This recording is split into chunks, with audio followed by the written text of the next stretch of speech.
album versus album. I think we on volume 25, if I'm not mistaken. This is LL Cool J walking with a Panther versus Big Daddy Kane. It's a Big Daddy thing. Now, who don't remember these albums? Probably the majority of you. But these records, and people probably like, why you compare these two? Like, what made you pick these two out of all of them to compare? Well, let's go back. And when I mean go back, let's go back and look at when things were the way they were. When LL Cool J came out, he was the biggest thing moving. He had so much energy, so much momentum, so much confidence on stage, and basically had the most successful rap love melody of all time with I Need Love, which opened up to rappers, man, we could be vulnerable. You know, that was not a rapper's creed, you know, to be vulnerable. And ever since then, you know, you start hearing, yo, baby, I need you, you my girl. You know, everybody started trying to be vulnerable on the microphone.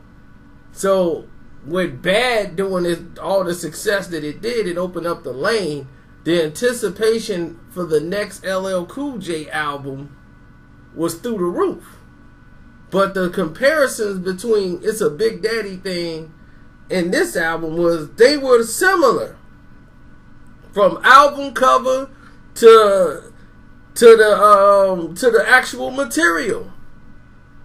That's what people don't think. But LL got crucified for his album cover because of the simple fact is when he put out his album cover, they was like, well, we expect that for Big Daddy Kane, but LL Cool J, we want you to rock the mic like, you know, you a B-boy. You know, you ain't no playboy like Big Daddy Kane. And this led to a whole misunderstanding as LL was trying to, because everything was going towards this. People wasn't ready for LL to go to that level. You know, and now the player thing was alright, but when LL was doing it, it was a problem with the champagne, the girls. They didn't want to see that with LL. But Kane, they allowed it. So it became a microcosm of two of the same projects. But needless to say, let's get to the work. Now, let's start off with Walking with a Panther. Because Walking with a Panther, to me, is very underrated. A lot of MCs love the album because LL, even though he had that success, he took a break. And when he took a break, Kool Moe Dee came out and dropped a diss song on him, and then it was like you didn't hear anything from LL. LL was still touring off the album, making money, and you know, and he working on his album. They got a release date. People were waiting on LL Cool J to come back. You know, like they need a new joint. Jack the Ripper came out and burned, and then when that burned, here come Moe Dee, and Moe Dee back on top. So everybody's waiting for LL to come back and strike. There was supposed to be a battle between those two, and Big Daddy Kane was supposed to go up against Rakim. There was a couple other battles set up. The promoter set it up, had the money ready. LL signed on the fight to battle Kool Moe Dee. So a lot of the rhymes you hear on Walking with a Panther, especially It Gets No Rougher, the diss song, was lined up to be the battle rap against Kool Moe Dee. So the lyrical assaults that you hear on the album comes from an angry LL Cool J who people had written him off and told him he was done. You know, Moe Dee buried him and all that stuff, and LL's through. Oh man, he came back and laced him from dropping him.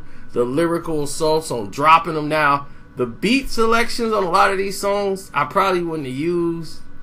A lot of people probably wouldn't use, but lyrically he was sharp. He was sharp as a pen You know, Jiggling Baby. I love the original Jiggling Baby. But it wasn't party. You know, and right then it had to be a party type song.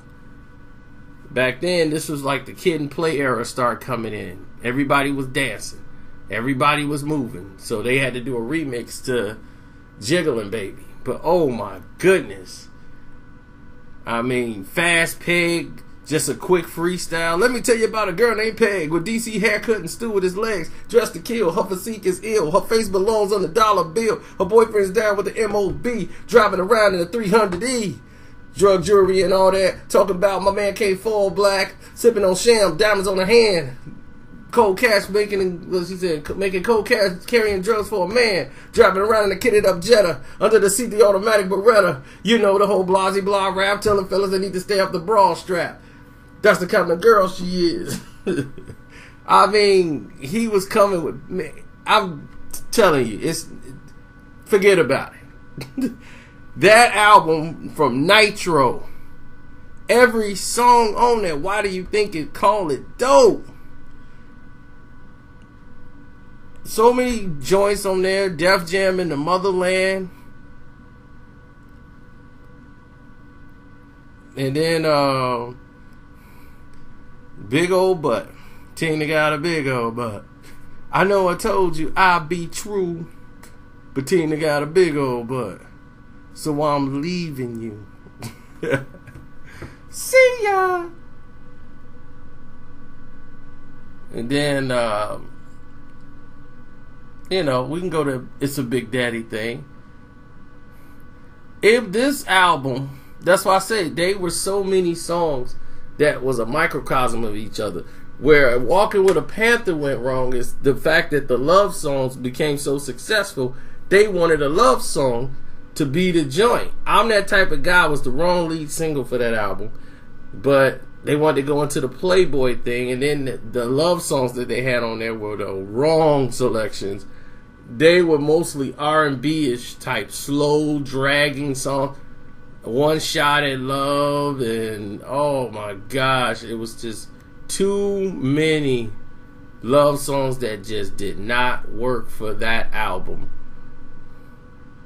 Two Different Worlds, that song needed to be destroyed. Should have never made the album. One Shot at Love shouldn't have made the album. I'm telling you, those two love songs right there was what was probably holding back the album. There was actually a video for One Shot at Love.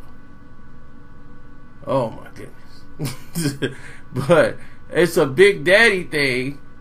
You know, this is the dance party where everybody's up tempo, smooth operator. 'Cause I'm so smooth.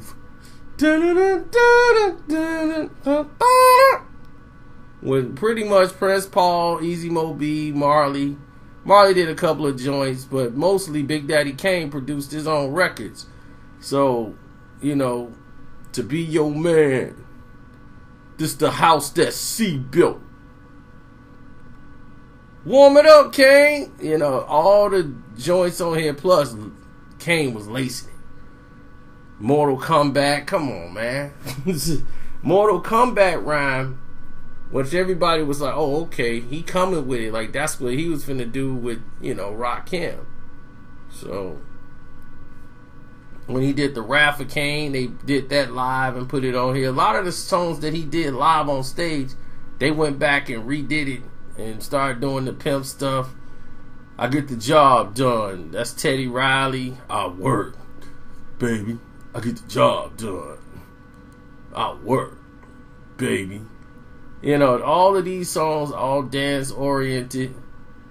But he also had lyrical content like Children of the Future, Young, Gifted, and Black. And overall,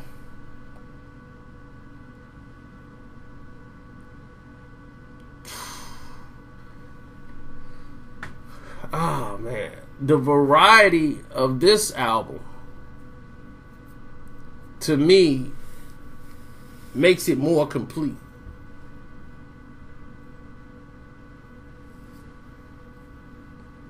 I think it's more of a complete album where Walking with a Panther was basically one-dimensional, a lot of aggression coming, and a lot of great lyrical content.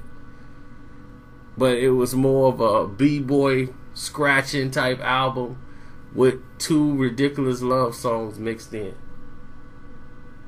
Where Kane is a variation of Pimpin' Ain't Easy and To Be Your Man, and using old samples and loops to make it work.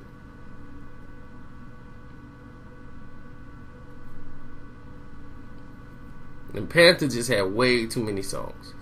I mean, it lagged on and shouldn't have lagged on, because they put all these extra songs on there, like Going Back to Cali. You even got Jack the Ripper thrown on there. And I'm like, we didn't need that many songs. Then if you bought the album, which I did, you basically got screwed, because the tape had more had more songs, because they had more space. So whenever you don't got enough songs for the album, for the record, because it's too big, they normally got to give you 2 records or something, man. It's not even worth it.